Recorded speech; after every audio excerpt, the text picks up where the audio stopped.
તાપીના સોનગઢમાં મંત્રી કુંવરજી હળપતિના આક્ષેપ કરવામાં આવ્યા। વિપક્ષના 2 ધારાસભ્યો પર હળપતિએ આક્ષેપ કર્યા છે, ત્યારે ચેતર વસાવા અને અનંત પટેલ પર આક્ષેપ કરવામાં આવ્યા। વિકાસના કામોમાં ટકાવારી લેતા હોવાના આક્ષેપ કરવામાં આવ્યા છે, ત્યારે બંને ધારાસભ્યો આદિવાસીઓને ગુમરાહ કરે છે તેવા પણ આક્ષેપ કરવામાં આવ્યા છે। ચેતર વસાવા 1 નંબરના ચીટર છે તેવું નિવેદન હળપતિ દ્વારા આપવામાં આવ્યું છે, ત્યારે તાલુકા પંચાયતની ગ્રાન્ટમાંથી કટકી મારવાના પ્રયાસ કરે છે। પેલો અનંત ત્યાંથી આવ્યો, વાંસદાની તારા વાંસદાની ધરતી એના પગ નીચેથી ખસી રહી છે, એટલા માટે ઉકાઈમાં આવે। ચેતર વસાવા, પેલો વસાવા છે, ચેતર વસાવા ચીટર છે, ચીટર 1 નંબરનો। તાલુકા પંચાયતમાં એ પોતે પોતાની ગ્રાન્ટમાં 2% લેવા માટેના પ્રયાસ કરે। એ જ પ્રકારે આનંદ છો પટેલ એ વાંસદામાં 2% ની 10%ની માંગણી કરે ને આંદોલન કરવું પડે। તમે વિચાર કરો, એ કોના માટે માંગે છે? પોતાના ગજવા માટે। અહીં અધિકારીઓ બેઠા છે, પૂછી લેવું કુંવરજીભાઈએ કોઈ દાડો રૂપિયાની અસર તમારી પાસે માંગણી કરી હોય તો? કોઈ દિવસ મેં માંગણી નથી કરી। આવી માંગણી તમે શા માટે કરો છો?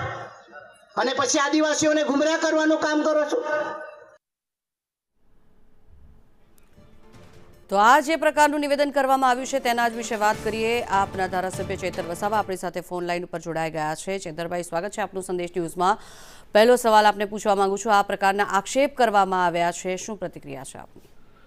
કુંવરજીભાઈ પોતે બંધારણીય રાજ્ય કક્ષાના ગુજરાતના મંત્રી છે, બંધારણીય હોદ્દા પર છે, અને આજે એમની ભાષા છે તો સંસદીય ભાષા છે, છતાં પોતે મંત્રી છે અને પોતાની ગુજરાત અને દેશમાં સરકાર છે, એમની પાસે આવા કોઈ મારા પુરાવા હોય તો એ મારા પર કાયદેસરની કાર્યવાહી કરી શકે છે।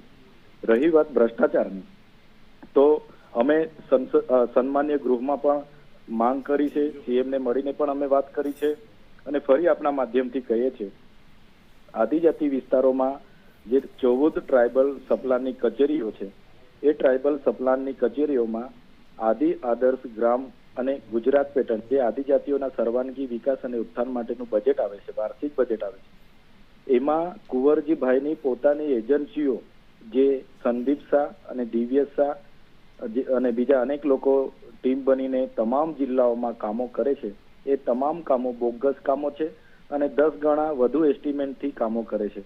તો આ કુંવરજીભાઈના સૂચનાથી કામ કરનારી જે એજન્સીઓ છે, એ એજન્સીઓ જે વીર એન્ટરપ્રાઇઝ કરી છે, બીજી બી ઘણી છે, એની જો તપાસ કરવામાં આવે, છેલ્લા 5 વર્ષનો જો તપાસ કરવામાં આવે તો 3 વર્ષમાં તો કુંવરજીભાઈએ વહીવટ કર્યો છે, એ જ વહીવટ 2000 થી 2500 કરોડનો ભ્રષ્ટાચાર બહાર આવે એવું છે। હું ચેલેન્જ સાથે કેમ છું, પૂરી ગંભીરતા અને જવાબદારી સાથે કેમ છું કે વાલોડ હોય, સોનગઢ હોય, માંડવી હોય, ત્યાં તપાસ હાલમાં ચાલુ થયેલી છે, પણ સમગ્ર આદિજાતિ વિસ્તારમાં જો તપાસ કરવામાં આવે તો કુંવરજીભાઈનું 2000 થી 2500 કરોડનું કૌભાંડ ટ્રાઇબલ સપ્લાનમાંથી બહાર આવે એવું છે। બીજી રહી વાત આદિવાસીઓને ગેરમાર્ગે દોરવાની, તો આદિવાસીના બાળકો ઉચ્ચ અભ્યાસ કરવા માટે જે પોસ્ટ મેટ્રિક શિષ્યવૃત્તિ મળતી હતી, જે કુંવરજીભાઈ અને કુબેરભાઈ ડિંડોરે બંધ કરી દીધી છે, તો એ કેમ ચાલુ કરતા નથી? ઉકાઈ, કાકરાપાડ, નર્મદાના વિસ્થાપિતોને આજે પણ વળતર નથી મળ્યા। આજે પણ આદિવાસી વિસ્તારોમાં જે કંઈ પ્રોજેક્ટો આવ્યા છે એના વળતરો નથી મળ્યા। ચેતરભાઈ, આ બધી જ વાતોમાં સૌથી મોટો સવાલ અહીંયા એ થાય છે કે જાહેર મંચ ઉપરથી તમારા પર આક્ષેપ કરવામાં આવ્યા છે કે આપ 2% લો છો, શું પ્રતિક્રિયા છે આપની? કારણ કે આવી વાત જાહેર મંચ પર બધાની વચ્ચે જો કહેવામાં આવતી હોય તો એના માટે આપનું શું કહેવું છે?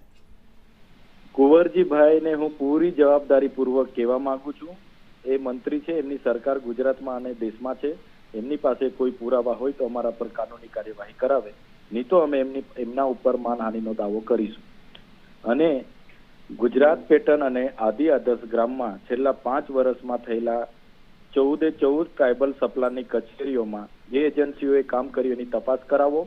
એ એજન્સીઓ કુંવરજીભાઈ હળપતિની છે, નવસારી અને બારડોલીની છે, એની તપાસ થશે તો કુંવરજીભાઈ હળપતિનું 2000 થી 2500 કરોડનું કૌભાંડ છેલ્લા 3 વર્ષનું બહાર આવે એવું છે। ચેતરભાઈ, આપની માટે જે આક્ષેપ કરવામાં આવ્યા છે તે જાહેર મંચથી કર્યા છે, હવે અત્યારે આપ પણ આવી જ બાબત કરી રહ્યા છો, કહી રહ્યા છો, શું આપની પાસે આવા કોઈ પુરાવા છે કે આવું કશું કૌભાંડ ચાલી રહ્યું છે? હા, અમારી પાસે પુરાવા છે અને અમે તો સન્માન્ય ગૃહમાં આંકડા જોગ બોલ્યા છે એ ગૃહ લાઈવ નથી એટલે બહાર આવ્યું નથી, પણ રેકોર્ડ પર છે, ગૃહમાં રેકોર્ડ પર તમે કઢાવી શકો છો.